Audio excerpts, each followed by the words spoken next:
As a self-employed carpet cleaner, Andrew Loomish gets only one day off a week, and on most of those Sundays, he uses his cleaning skills to honor veterans and their families, anonymously. Well, I caught up with Andrew at the Lutz Cemetery this weekend. I'm a history buff. I do this all during the course of the year. The tombstones themselves are typically in poor condition. I do get funny looks from people sometimes. Sandstone, marble, Civil War, Spanish-American War, World War I, and World War II. This is Alvin Goodwin. He was 18 years old when he was killed in South Vietnam. To me, he's frozen in time. My son is older than Alvin Goodwin was when he was killed in Vietnam in 1967.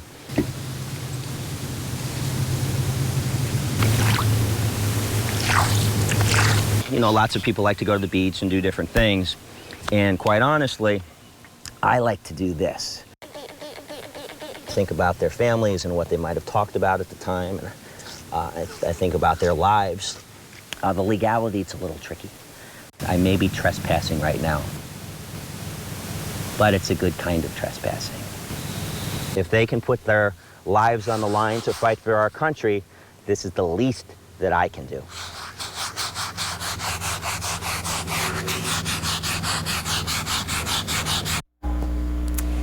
Well, Andrew Loomish says he is careful to use mild chemicals and brushes that won't damage the stones. He started this about 2 years ago, and he estimates he's cleaned about 250 grave markers in cemeteries all around the Bay Area. Scientist Tom Reese is testing the waters at Eulalie Springs like a proud father. He oversaw the restoration from an overgrown pipe-fed ditch to the multi-tiered oasis it is today. We got blue crab, largemouth bass, gar, all right in here. But the brackish lower lagoon was manatee-free this morning. Reese assured me that's not usually the case. We've seen photo document 5 different manatees in here. So we've heard, but I needed another source. Toddler and wildlife expert Haynes Bars claims he spotted a sea cow here yesterday. Haynes, how big is a manatee? Like this big. That checks out, but all I could see was my own shadow. Workers at the adjacent Beck Construction headquarters claim frequent sightings. They even sent these pictures of a cow and her calf happily munching on the shoreline grass. But we all know what can be done with Photoshop. So it's not a myth. No, it is not a myth. They are in there. It's something that quite frequently. There's no doubt the spring is hopping with all manner of coots, herons, mullet jumping for joy, and baitfish swimming for their lives from larger predators. There's a lot of jacks in here, and I saw some snook earlier. But no marine mammals. I was beginning to think this was Tampa's Loch Ness manatee. Minutes after I left, though, this text comes in. Manatees in the spring right now. Running back, I got to the bridge. You see him? Yep. Popping up there. Just in time to see this. A single manatee to dispel all doubt. Though Tom Reese says he'll have lots of company once the river gets too cold for man or beast and the spring offers a 75-degree freshwater refuge. When those really cold days come, could have 30 manatees in here.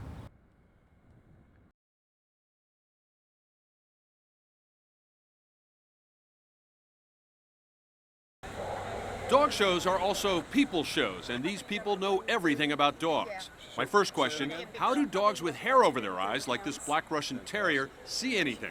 They don't see through that hair, and they'll run into things. Yorkies and poodles get the full Vidal-Sassoon treatment, but what's up with the ears on this spaniel? We blow dry them straight. It keeps them from slobbering on their ears. I asked champion dog handler Laura Coombs, which is the smartest dog? A smart dog is a border collie. Never ending, go, go, go, go, go, can do anything. Totally annoying, like a show-off. Busy bees. And our Afghan hounds, the dumbest breed. How do I put this delicately? These are not the Einstein of dogs, are they? Actually, they are a very intelligent dog. But who needs brains when you look like this? I did wonder if this was actually a dog, and if it was it alive? And it turns out yes and yes. It is a Hungarian Puli. I didn't have to ask which is the cutest dog. That's easy, this border terrier. Or the least cute dog. A Mexican hairless Jolo dog with skin like a manatee. At least you don't have to brush them. They need moisturizing, exfoliating, basic skincare that we do for ourselves. Just like you and me, right, brother? Yeah. Finally, I had to know, why does everyone in America now own a French bulldog? They're called the little jokers. They're so much fun. They love to play. They love to cuddle. And just great little dogs. They're really mean, though, aren't they? No, they're big sweethearts. Before the ink was even dry on the job fair sign, Cody Mantell was ready for his interview. Wanted to be ahead of the class, not the back of the line. An experienced bartender, Cody hopes to work in Le Meridian's fine dining restaurant, still under construction in the refurbished federal courthouse in downtown Tampa. He's hoping his 5 years of French classes in school will help. I've been trying to bone up a little bit, but... Do you spell bone B-E-A-U-N-E? No. The person he has to impress today is Food and Beverage Director Tammy Power. She's looking for experienced professionals with style. We want them to be able to come out with a little bit of their personality. Cody's wardrobe choice strikes a middle ground with t-shirt and sandals to his left, suit and tie to the right, and he's up. I asked if I could put a wireless microphone on one of the applicants during the interview. The boss said no thanks. So we can only observe from a distance. Cody's making good eye contact, nodding wisely. The boss looks distracted. That's bad. Cody's got restless legs. Not good. And it's taking a long time, telling a funny story, probably in French, and the chef's coming over to meet him. Good sign. Handshakes, smiles, looks like we have a deal. How'd it go? It went well. I got hired. Do you think you made a good impression by being the first guy here? I think it mattered a little bit, but I'm not really, she never mentioned it, so I'm not even sure. Maybe it was in the back of her mind, but but it didn't matter. I wanted to be here first. Cody starts June 12th, but first, a proper celebration. You know how to do that kick thing, that happy kick when you're walking away from a job that you just You're get? not going to ask me to do that. Come on, give it a shot. Look Try that. All right, well, congratulations.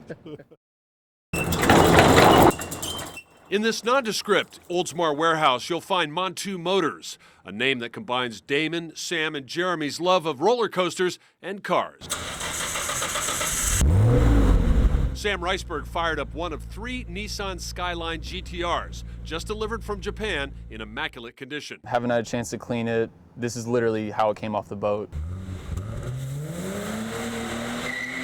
If you don't recognize this particular model, you're not that into cars. The Skyline is featured in a hugely popular video game and in the Fast and Furious movies, which makes the GTR a bit of a celebrity car, as Jeremy Siegel found out when he drove one in public. They're taking pictures, videos. When you pull in parking lots, people follow you, ask you questions about the car. The GTR, nicknamed Godzilla for crushing competitors on the racetrack, is strictly illegal in the U.S. because of its right-hand drive and other quirks.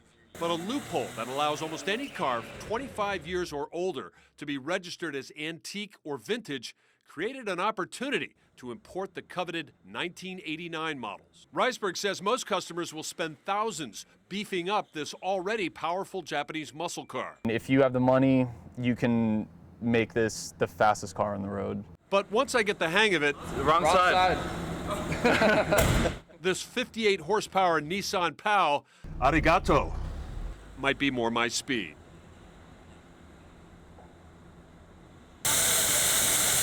If Buddy Smith had a change of clothes for his 1-year-old granddaughter, she'd be the first one in the water at the Curtis Dixon Park splash pad. I think all kids like the water, like that feeling of that texture. So. Don't you? Yeah.